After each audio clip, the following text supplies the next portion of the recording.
ചെത്തിമിനിക്കിയ വാരിക്കുന്നങ്ങൾ party ഓഫീസിലുണ്ട്. പ്രതിഷേധിക്കുന്നവർ തിരികെ വീട്ടിലെത്തില്ല എന്നാണ് CPM നേതാവിൻ്റെ കുമളിയിൽ CPM നേതാവിൻ്റെ ഭീഷണി. കഴിഞ്ഞ ദിവസം ഒരു KSU പ്രവർത്തകൻ്റെ വീടിന് നേരെ ബോംബ് എറിഞ്ഞിരിക്കുന്നു. പ്രതിഷേധിക്കാനുള്ള സ്വാതന്ത്ര്യം ഇല്ല എന്നാണ് CPM പറയുന്നത്. CPMന് മാത്രമേ അവകാശമുള്ളൂ. ഞാൻ മിണ്ടൂല, പേടിയാ. ഞാനിങ്ങനെ ഇരിക്കുള്ളൂ, എനിക്ക് പേടിയാ CPMനെതിരെ പറയാം. പിന്നെ അവർ പ്രതിഷേധിച്ച് വാരിക്കുന്നതൊക്കെ വീട്ടിലേക്ക് വലിച്ചെറിഞ്ഞ് എന്ത് ചെയ്യും? ഞാൻ വീട്ടിലേക്ക് വലിച്ചെറിഞ്ഞ കുഴപ്പം, എൻ്റെ മേത്തേക്ക് വലിച്ചെറിഞ്ഞ എന്തും ഞാൻ മിണ്ടൂല, ഇങ്ങനെ ഇരിക്കുള്ളൂ. ഇതൊക്കെ കേട്ട് ആര് പേടിക്കാൻ? ഇവർക്ക് എന്ത് ഇത്രയും ഇതില്ലേ? ഇവർ ഗുണ്ടകളാവാൻ നോക്കുവാണോ? ഒരു കുട്ടികളെ മുഴുവൻ, അതായത് യുവാക്കളെ മുഴുവൻ ഗുണ്ടകളാക്കി മാറ്റാൻ നോക്കുന്നൊരു സംസ്ഥാനമായിട്ട് കേരളം മാറി. നമ്പർ 1 ഗുണ്ട സ്റ്റേറ്റ്. അതായത് ബാക്കിയുള്ള സ്ഥലങ്ങളിലൊക്കെ ശരിക്കുള്ള നമ്മൾ ഗുണ്ട എന്ന് പറയുന്ന ആൾക്കാരാണ് ലോ ആൻഡ് ഓർഡർ എടുക്കുന്നതെങ്കിൽ ഇവിടെ പാർട്ടിയുടെ കുട്ടികളെയാണ് ഇവരിങ്ങനെ വളർത്തിക്കൊണ്ടുവരുന്നത്. അവർക്കൊന്നും പേടിക്കേണ്ട ആവശ്യമില്ല. ഒരു കേസ് പോലും അവരുടെ പേരിലില്ല.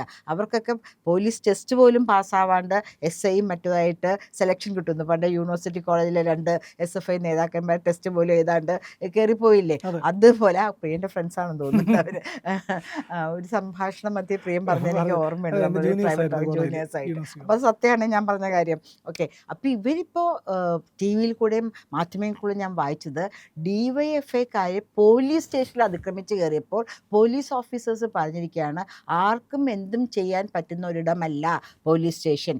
ഞങ്ങളെ ആക്രമിക്കുകയാണെങ്കിൽ ഞങ്ങൾക്ക് അതിനുള്ള നടപടികൾ എടുക്കേണ്ടി വരും. പക്ഷേ നമ്മൾ കാണുന്നത് എന്താണെന്ന് വെച്ചാൽ ഈ കുട്ടി സഖാക്കന്മാർക്ക് എന്തും ചെയ്യാം. ഇപ്പം അവരുടെ കയ്യിലാണല്ലോ ഭരണം ഇരിക്കുന്നത്.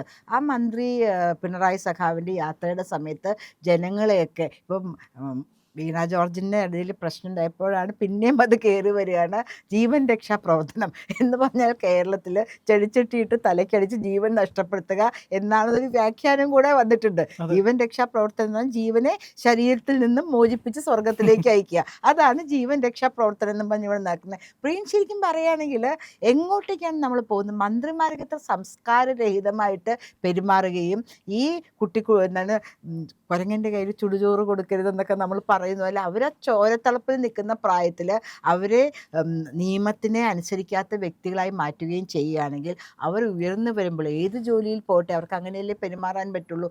DYFIക്കാരൊരു ഇത് ഗുണമോ ദോഷമോ കാണുന്നത് സഖാക്കന്മാർ പറയുന്ന കാര്യങ്ങൾ അവർ വെള്ളം തൊഴാണ്ട് അവിടെ വിഴുങ്ങും. മുതിർന്നിപ്പോൾ താത്വികാചാര്യന്മാർ ഇവിടെ സ്റ്റഡി ക്ലാസ്സിൽ പറയുന്നത് നമുക്കറിയാമായിരിക്കും എന്ത് സംഭവിക്കുന്നു. പക്ഷെ അവരെ സംബന്ധിച്ചോളം അതാണ് വേദവാക്യം. ദൈവത്തിൻ്റെ ഓർഡർ പോലെ എടുക്കാനായിട്ട് ഇവരെ പഠിപ്പിച്ച് സജ്ജരാക്കി നിർത്തിയിരിക്കുകയാണ്. ഇവരടുത്ത് പറയുന്നുണ്ടാവും, നിങ്ങൾ എന്തൊക്കെ ചെയ്യുകയാണെങ്കിൽ നിങ്ങൾക്ക് സ്വർഗത്തിലേക്ക് നേരിട്ട് പ്രവേശനം കിട്ടുന്നൊക്കെ നമ്മൾ കേട്ടിട്ടുണ്ട്. ഒരു മതവിഭാഗത്തിൽപ്പെട്ടവർ അവരൊരു വിശുദ്ധ യുദ്ധത്തിലാണ് പങ്കെടുക്കുന്നത്. ആ യുദ്ധത്തിൽ അവർ തോക്കുകയാണെങ്കിൽ മരണപ്പെടുകയാണെങ്കിൽ സ്വർഗത്തിലേക്കുള്ള വാതിൽ തുറന്നെടുക്കുന്നു എന്ന്. പ്രിയൻ, ഇറാൻ ഇറാഖ് വാർ, കുവൈറ്റ് ആ വാർ അവിടെ നടക്കുന്ന സമയത്ത് എല്ലാ യുവാക്കളുടെ കഴുത്തിലും ഒരു പ്ലാസ്റ്റിക് താക്കോല്. ആ സമയത്ത് എത്രയോ കൊല്ലം മുമ്പത്തെ കാര്യം ഞാൻ പറയുന്നത്, ഇത്രയും മീഡിയ ഒന്നും സജീവമല്ലാത്ത സമയത്ത് ഇതെന്താ പ്ലാസ്റ്റിക് താക്കോലും ചോദിച്ചപ്പോൾ എല്ലാവരും കഴുത്തിൽ പണ്ട് ഈ സൈനൈഡൊക്കെ തൂക്കി ഇടുമായിരുന്നു ചാവേറുകളായിട്ട് പോകുന്ന ആൾക്കാർ, LTTക്കാരൊക്കെ അത് കഴിച്ചു, അവരെ പിടിക്കുകയാണെങ്കിൽ അവരൊക്കെ കഴിച്ചും കഴിക്കും. അപ്പോൾ ചോദിച്ചാൽ പറയാണ്, യുദ്ധത്തിൽ കൊല്ലപ്പെടുകയാണെങ്കിൽ ഹൂറികളുടെ അടുത്തേക്ക് പോകാനായിട്ടുള്ള താക്കോലാണ്. സ്വർഗത്തിൽ പോകുന്നതല്ലല്ലോ, ഹൂറികളുടെ അടുത്തേക്ക് പോകാനുള്ള സ്വർഗത്തിൻ്റെ കവാടം തുറക്കാനുള്ള താക്കോല് പ്ലാസ്റ്റിക് താക്കോലോ? സ്വർഗവും ഇതൊക്കെ ഉണ്ടായിരുന്ന സമയത്ത്, നമ്മുടെ ദൈവങ്ങളൊക്കെ ഇവിടെ ഉണ്ടായിരുന്ന സമയത്ത് പ്ലാസ്റ്റിക് ഒന്നും കണ്ടുപിടിച്ചിട്ടില്ലല്ലോ, ലോഹങ്ങളുടെ പോലും ഇതില്ല. അതുപോലും വിശ്വസിച്ച് സ്വന്തം ജീവൻ ത്യജിക്കാൻ മുന്നോട്ട് വരാനായിട്ട് മസ്തിഷ്ക പ്രക്ഷാളനം നടത്തി വെച്ചിരിക്കുകയാണ്. അതുപോലെയാണ് നമ്മളുടെ ഈ DYFI കുട്ടികളെ ഇവർ ട്രെയിൻ ചെയ്ത് ഇവരുടെ ഓരോ സ്റ്റഡി ക്ലാസ്സിൽ കൊണ്ടുപോയിട്ട് ട്രെയിൻ ചെയ്താക്കുന്നത്. ശരിക്കും പറയുകയാണെങ്കിൽ നമ്പർ 1 കേരളം, ഇങ്ങനെ കുറേ ലിസ്റ്റുകൾ വരുന്നുണ്ട് കേട്ടോ. സാന്ദർഭികമായിട്ട് പറയട്ടെ, ഇന്നലെ ഞാൻ സുരേഷ് ഗോപിജിയോടൊപ്പം അദ്ദേഹം പങ്കെടുത്ത BPCLയുടെ ഒരു ഫംഗ്ഷന് പോയി. MP രാജേഷാണ് ആദ്യത്തെ പ്രസംഗം നടത്തിയത്. ആസ് യൂഷ്വൽ തുടങ്ങി, കേരളമാണ് ഇന്ത്യയിൽ നമ്പർ 1 ഇങ്ങനെ സീറോ വേസ്റ്റ് മുനിസിപ്പാലിറ്റികളുടെ 20 എണ്ണത്തിൻ്റെ പേരിൽ വർക്കല എന്നാണ് എനിക്ക് ഓർക്കുന്നത് മുനിസിപ്പാലിറ്റി വന്നിരിക്കുന്നു. ഏഷ്യയിൽ 2 മുനിസിപ്പാലിറ്റി അങ്ങനെയുള്ളൂ, അതിലൊന്ന് വർക്കല. സീറോ വേസ്റ്റ് രാവിലെ ഞങ്ങളുടെയൊക്കെ അവിടെ ഇറങ്ങിക്കൊടുക്കും. പട്ടികളെ പിടിച്ച് ആൾക്കാർ നടക്കുന്ന പട്ടികളുടെ വേസ്റ്റ് റോഡിലിടാനാ.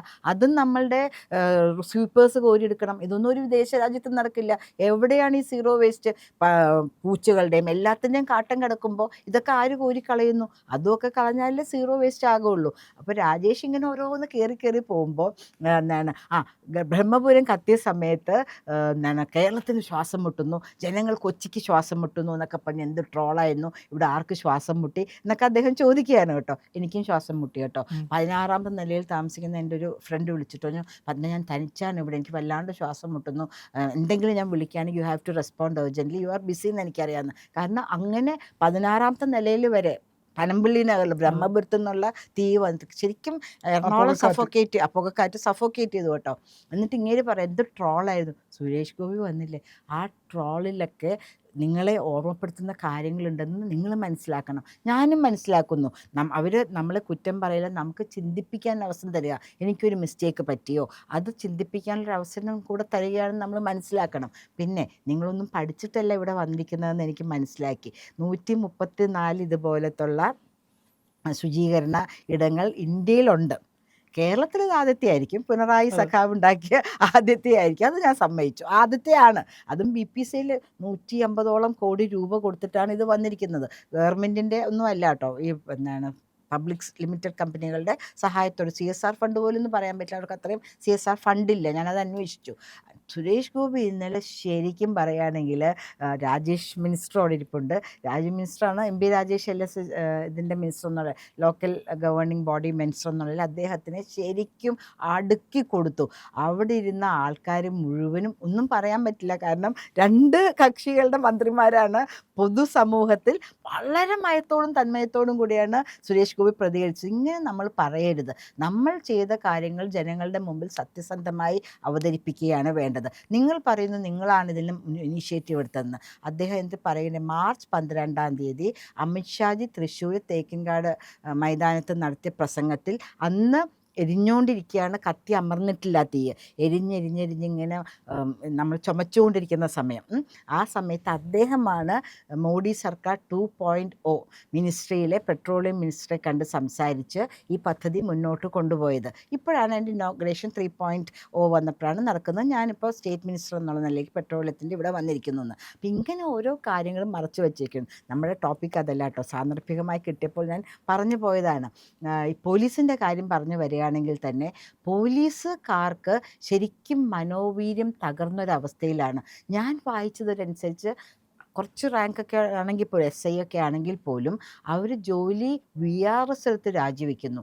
ചില പോലീസുകാരൊക്കെ ദുബായ് പോലെ രാജ്യങ്ങളിൽ സെക്യൂരിറ്റി ജോലിയാണ് ഇതിനേക്കാളും മെച്ചപ്പെട്ടതെന്ന് വിചാരിക്കുന്നു. 24 മണിക്കൂർ 48 മണിക്കൂറൊക്കെ നോൺ സ്റ്റോപ്പായിട്ട് ജോലി ചെയ്യുന്നതോടൊപ്പം ഈ കുട്ടി സഖാക്കന്മാരുടെയും മുകളിലുള്ള സഖാക്കന്മാരുടെയും എല്ലാവരുടെയും അടിമകൾ കൂടിയാണ് അവർ. ആരെന്ത് പറഞ്ഞാലും അതൊക്കെ ചെയ്യണം. അവർ പറയുന്നവർക്കെതിരെ കേസുകൾ രജിസ്റ്റർ ചെയ്യണം. അവർക്ക് താല്പര്യമുള്ള മറ്റുള്ള FIR എഴുതുകയോ എഴുതാതിരിക്കുകയോ അത് കണ്ടില്ല എന്ന് ഭാവിക്കുകയോ വേണം. 3 കൊല്ലം മുമ്പ് എനിക്കെതിരെ നടന്ന DYFI അറ്റാക്കിൻ്റെ FIR ഇതുവരെ വന്നിട്ടില്ല പ്രിയൻ, ഇതുവരെ വന്നിട്ടില്ല. അപ്പോൾ അങ്ങനെ പറഞ്ഞ് അവരെന്നെ ഇതാക്കിയില്ലല്ലോ, അതായത് ലൈംഗികമായി പീഡിപ്പിച്ചില്ലല്ലോ, അത് മാത്രമേ കേസുള്ളൂ. പക്ഷെ വെർബൽ അബ്യൂസും ലൈഫ് ത്രെട്ടും കൂടെയാണ്, അതിന് FIR ഇതുവരെ വന്നിട്ടില്ല. അപ്പോൾ അങ്ങനെയുള്ള കാര്യങ്ങൾക്ക് ഒരു സത്യസന്ധനായ പോലീസ് ഓഫീസറിന് അത് ഹാൻഡിൽ ചെയ്യാൻ പറ്റില്ല. കാരണം he's pressurised from the top not to take a case. അദ്ദേഹത്തിന് കേസ് എടുക്കണമെന്നുണ്ടെങ്കിൽ പോലും ഞാൻ പല പ്രാവശ്യം പോലീസ് സ്റ്റേഷനിൽ കയറി ഇറങ്ങി. പക്ഷെ അവർക്ക് എന്നെ കാണുമ്പോൾ അവർ ഇപ്പോൾ ഒരാട്ടം മാഡം ഒരു മീറ്റിംഗ് അല്ലെങ്കിൽ, അപ്പോൾ എനിക്ക് മനസ്സിലായി, കാരണം അവർക്ക് ഫേസ് ചെയ്യാൻ പറ്റുന്നില്ല.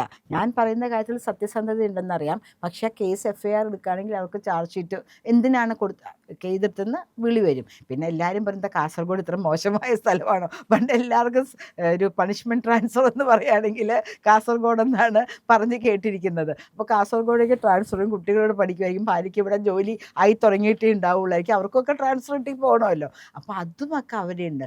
വളരെ ഒരു അരക്ഷിതാവസ്ഥയിലാണ് പൊതുജനം എന്ന് പറയാം. നമുക്കൊരു പോലീസ് സ്റ്റേഷനിൽ കയറി ചെല്ലാൻ തന്നെ. ഇപ്പം എനിക്ക് തന്നെ അറിയാം, എൻ്റെ ഓഫീസിനടുത്ത് ഉള്ള ഒരു പെൺകുട്ടിക്ക് മോശമായ അനുഭവം ഉണ്ടായി. അപ്പോൾ എൻ്റെ അടുത്ത് പറഞ്ഞു മാഡം കൂടെ വരുമോ, പോലീസ് സ്റ്റേഷനിലേക്ക് വരുമോ എന്ന് ചോദിച്ചു. ഞാൻ പറഞ്ഞു എന്താ കാര്യം, നീ കൊണ്ട് കൊടുത്തത്, എനിക്ക് പേടിയാ. ഞാൻ പറഞ്ഞു അതൊക്കെ സിനിമയിലാടാ, ഇപ്പോഴും അങ്ങനെയൊന്നും ഇല്ല, പോലീസ് സ്റ്റേഷനിൽ ചെന്നാൽ ഇതാക്കുന്ന. അല്ല നമ്മളിങ്ങനെ ടി വിയിലൊക്കെ കാണുമല്ലോ, പോലീസ് സ്റ്റേഷനിൽ ചെന്നാൽ അവർ മൈൻഡ് ചെയ്യില്ല, അങ്ങനെ ഇങ്ങനെ. മൈൻഡ് ചെയ്യില്ല എന്ന് മാത്രമല്ല, അല്ലാണ്ട് വെറുതെ അടിക്കുകയൊന്നും ഇല്ലല്ലോ, നീ പോയി നോക്ക്. എന്നിട്ട് അവിടെ ചെന്നിട്ട് വിളിച്ചു, ഒന്ന് വരൂ പ്ലീസ് എന്ന് പറഞ്ഞിട്ട്. അപ്പം എനിക്ക് പറയാൻ പറ്റുമോ, എനിക്കെതിരെ ഇവർ FIR എടുത്തിട്ടില്ല, പിന്നെ ഞാൻ എന്ത് ഇതിലാണ് നിൻ്റെ കൂടെ വരുന്നത്. പക്ഷെ ഞാൻ പോയി, അവർ നന്നായിട്ട് പെരുമാറി. ഞാൻ പറഞ്ഞു വരാൻ ആഗ്രഹിക്കുന്നത്, ഈ കുട്ടി സഖാക്കന്മാരെ ഇവർ കൺട്രോൾ ചെയ്തില്ലെങ്കിൽ, പ്രത്യേകിച്ച് നമ്മൾ ഇലക്ഷനിലേക്ക് പോകുന്ന ഒരു കാലാവസ്ഥയിൽ നമ്മൾ കണ്ടു മന്ത്രി വീണയ്ക്കെതിരെ എന്തുമാത്രം ചെറിയൊരു പ്രൊട്ടസ്റ്റ് അവരുടെ വീട്ടിൽ കൊണ്ട് റീത്ത് വെച്ചു. ഇവർ ആ സരസ്വതി ടീച്ചറുടെ ജീവിച്ചിരിക്കുമ്പോൾ റിട്ടയർമെൻറ്റിൻ്റെ അന്ന് കുഴി തോണ്ടി ആ ശവമഞ്ചനം കുഴിമാടം വെച്ച് റീത്ത് വെച്ച ആൾക്കാർക്ക് സ്വന്തം ഗുരുനാഥ, മാതാപിതാ ഗുരു കഴിഞ്ഞിട്ടാണ് ദൈവം എന്ന് നമ്മളുടെ ഇതിൽ പറയുന്നല്ലേ. സ്വന്തം ഗുരുനാഥയ്ക്ക് റീത്ത് വെച്ചവരാണ് ഒരു റീത്ത് മന്ത്രിയില്ലാത്ത സമയത്ത് മതിലിമ്മ കൊണ്ട് വെച്ചതിന്. കഴിഞ്ഞ ദിവസം കൂടെ ഞാൻ ഇതെടുത്ത് കണ്ടു, സരസ്വതി ടീച്ചർ കരഞ്ഞോണ്ടാ പറഞ്ഞു, എൻ്റെ കുട്ടികളല്ലേ അവർ, സ്വന്തം മക്കളെ പോലെയാണ് ഓരോ ഗുരുവും കാണുന്നത് അല്ലേ. അവർക്ക് റീത്ത് വെച്ചതാണ് മന്ത്രി കൊച്ചമ്മയുടെ വീട്ടിന് മുമ്പിൽ ഒരു റീത്ത് വെച്ചതിന്, അതും പ്രതിഷേധിക്കാൻ സാഹചര്യമുള്ളതുകൊണ്ട് എത്ര പേര് മരിക്കുന്നു. അപ്പോൾ അവർക്ക് കൊണ്ട് വെക്കുന്ന റീത്ത് മന്ത്രിയുടെ മുകളിൽ വെച്ചു എന്നേ ഞാൻ അതിനെ വ്യാഖ്യാനിക്കുന്നുള്ളൂ. അപ്പം ഞാൻ ഈ DYFI കുട്ടികളെ, SFI കുട്ടികളുടെ അതിക്രമത്തെയും കൂടെ നമ്മളിപ്പോൾ നേരിടേണ്ട അവസ്ഥയിലാണ്. നമ്മൾ വെറുതെ കാറിപ്പോയിരിക്കും, അപ്പോഴായിരിക്കും ഇവരുടെ തമ്മിലൊരു സംഘട്ടനം വരുമ്പോൾ നമ്മളും അതിലറിയാണ്ട് ഇൻവോൾവ് ആയിരിക്കും, അല്ലെങ്കിൽ നടന്നു പോവുകയായിരിക്കും, 2 വീലർ പോവുമായിരിക്കും. നമ്മൾ കേട്ടിട്ടുണ്ടല്ലോ, ബസ്സിൽ സഞ്ചരിക്കുമ്പോൾ അവർ ആഹ്വാനം ചെയ്യുന്ന ബന്ധുക്കളുടെ സമയത്ത് യാത്രക്കാർക്ക് കല്ലുകൊണ്ടുള്ള ഏറുകൾ കിട്ടിയിട്ടുണ്ടല്ലേ. അപ്പം അങ്ങനെ ഒരു രക്ഷിതാവസ്ഥയിലേക്ക് പോകാണ്ടിരിക്കണമെങ്കിൽ DYFIക്കാരെ നമ്മൾ പിണറായി ഉൾപ്പെടെയുള്ളവർ തടഞ്ഞു നിർത്തണം, ആഹ്വാനം ചെയ്യുകയല്ല വേണ്ടത്. പുറത്തിറങ്ങാൻ ഞങ്ങൾ സമ്മതിക്കില്ല എന്ന് പറഞ്ഞ് എതിർ പാർട്ടിക്കാർ ചലഞ്ച് ചെയ്യുമ്പോൾ അതിനോടൊപ്പം പാവപ്പെട്ട ഇന്നസെൻ്റായ സാധാരണ മനുഷ്യരുടെ ജീവനും കൂടിയാണ് നിങ്ങൾ ചാലഞ്ച് ചെയ്യുന്നത്. അതെ.